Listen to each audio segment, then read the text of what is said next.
नमस्कार। आइए आज हम इस वीडियो के माध्यम से एड ग्रेड अभ्यास पुस्तिका विषय पर्यावरण अध्ययन। देखिए, इस प्रकार से हमें इस कक्षा के लिए एड ग्रेड अभ्यास पुस्तिका पर्यावरण अध्ययन की हमें प्रदान की गई है। आप देख सकते हैं अलग अलग विषय के लिए हमें अलग अलग एड ग्रेड अभ्यास पुस्तिका प्रदान की गई है। इस अभ्यास पुस्तिका में अलग अलग पाठ दिए गए हैं। सभी पाठों में प्रश्नों में बदलाव किया गया है। आप इन सभी प्रश्नों के आंसर अपनी पर्यावरण की पाठ्यपुस्तक से आसानी से पूर्ण कर सकते हैं। तो आइए देखते हैं पाठ 3, नंदू हाथी। देखिए, यदि आप इसी प्रकार से इसके आगे के अन्य सभी पाठों के संपूर्ण हल आप समझना चाहते हैं तो आप हमारे इस चैनल से जुड़े रहिए और इस चैनल को सब्सक्राइब अवश्य कर लें। साथ ही बेल आइकन को प्रेस जरूर कर लें ताकि आने वाले नए वीडियो सबसे पहले आप तक पहुँचते रहेंगे। तो आइए देखते हैं पाठ 3, नंदू हाथी। देखिए, यहाँ पर पाठ के अंतर्गत भूमिका दी गई है, आप इसे पढ़ सकते हैं। इसके बाद अभ्यास हेतु जो प्रश्न दिए गए हैं, देखिए इनमें प्रश्नों में बहुविकल्पी प्रश्न दिए गए हैं। इसके बाद अति लघु उत्तरीय प्रश्न, लघु उत्तरीय और दीर्घ उत्तरीय प्रश्न दिए गए हैं। तो आइए देखते हैं बहुविकल्पी प्रश्न। प्रश्न पहला है, देखिए सही विकल्प चुनकर लिखिए। इसमें आ नंबर का दिया है, आपने कुछ पक्षियों को जानवरों की पीठ पर बैठकर उनकी खाल पर चिपके कीड़े खाते हुए देखा होगा। बताइए कौन सी जोड़ी सही है। तो देखिए यहाँ पर भैंस बगुला, यह जोड़ी सही है। तो हम आंसर में दूसरा नंबर का सही लिख देंगे। इसके बाद देखिए अगला है, सांप बिल में रहता है परंतु सपेरा सांप को किस में रखता है। तो इसका राइट आंसर है पिटारी में। इसके बाद 7 नंबर, हाथियों के झुंड का मुखिया होता है तो सबसे बुजुर्ग हथनी होती है। इसके बाद देखिए अति लघु उत्तरीय प्रश्न है। प्रश्न दूसरा, हाथी किस किस रंग के होते हैं। तो हाथी भूरे स्लेटी रंग के होते हैं। अब इनके आंसर यहाँ प्रश्न क्रमांक जो दिए गए हैं इनसे आसानी से आप पर्यावरण की पाठ्यपुस्तक से खोज कर लिख सकते हैं इस प्रकार से।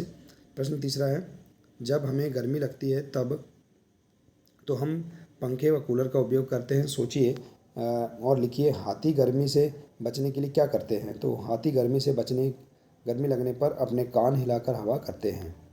इसके बाद है प्रश्न 4, किस जानवर के पैरों के नीचे लोहे की नाल ठोकते हैं। तो घोड़ा जानवर के पैरों के नीचे लोहे की नाल ठोकते हैं। इसके बाद है लघु उत्तरीय प्रश्न। प्रश्न 5, झुंड में रहने से क्या क्या फायदे होते हैं। तो देखिए झुंड में रहने वाले जानवर मिलजुल कर सभी काम करते हैं। इसके बाद प्रश्न 6वां, हाथियों के झुंड में परेशानी का संकेत कौन देता है और तब हाथी क्या करते हैं। तो बुजुर्ग हथनी खतरे का संकेत देती है, तब वह जोर जोर से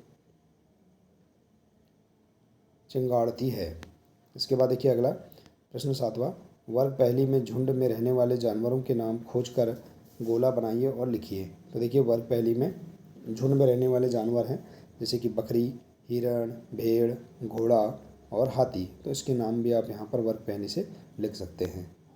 इसके बाद देखिए अगला प्रश्न 8, हम भोजन करने के लिए हाथों का उपयोग करते हैं, उसी प्रकार हाथी अपना भोजन कैसे करते होंगे। तो देखिए हाथी अपना भोजन अपनी सूंड से करते हैं। वे सूंड से पौधों की पत्तियों को अपने मुंह में रखते हैं। इसके बाद है दीर्घ उत्तरीय प्रश्न, यदि नंदू हाथी का वजन 200 किलोग्राम है तो बताइए कौन कौन से बच्चे का वजन मिलाकर नंदू हाथी के वजन के बराबर होगा। तो Amrita 40 kilogram, ओमना 50 kilogram, Anita 42 kilogram, Nandita 35 kilogram और वाहिदा 75 किलोग्राम। तो इनमें से देखना है, नंदू हाथी का वजन है 200 किलोग्राम। तो देखिए यहाँ पर कौन कौन से बच्चों का वजन मिलाकर नंदू हाथी के वजन के बराबर होगा।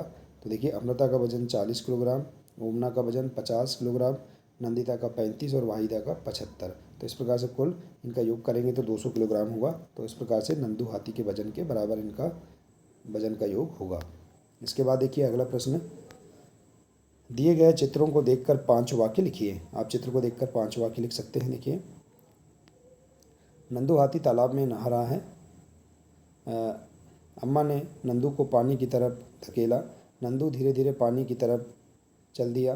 पानी का एक फव्वारा नंदू के सिर पर गिरा। नंदू पूरा भीग गया। इस प्रकार से आप यहाँ पर इस चित्र को देखकर इसके बारे में लिख सकते हैं। अब चित्र 2, हाथी को सर्कस के लिए रखा गया है। हाथी सर्कस में काम करते हैं। हाथी विभिन्न खेल दिखाते हैं। छोटे हाथी भी सर्कस में हैं। इसके बाद हाथी को सर्कस पिंजरे में कैद किया गया है। इस प्रकार से आप चित्रों को देखकर उनके बारे में लिख सकते हैं। इसके बाद है प्रोजेक्ट कार्य। देखिए,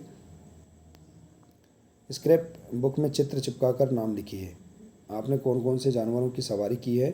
खेती में काम आने वाले जानवरों के नाम लिखिए।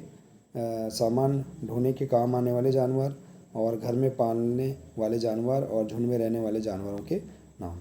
तो इस प्रकार से आप यहाँ पर इस प्रोजेक्ट कार्य को भी पूर्ण कर सकते हैं अपनी स्क्रैप बुक में। तो देखिए, इस प्रकार से आप इस पाठ के सभी प्रश्नों के आंसर आसानी से अपनी पर्यावरण की पाठ्य पुस्तक से पूर्ण कर सकते हैं। आशा है कि आपको इस पाठ के सभी प्रश्नों के आंसर समझ में आ गए होंगे। तो देखिए, इसी प्रकार से आप इसके आगे के अन्य सभी पाठों के संपूर्ण हल आप समझना चाहते हैं तो आप हमारे इस चैनल से जुड़े रहिए और इस चैनल को सब्सक्राइब अवश्य कर लें। मिलते हैं इसी प्रकार से अगले नए वीडियो के साथ। नमस्कार।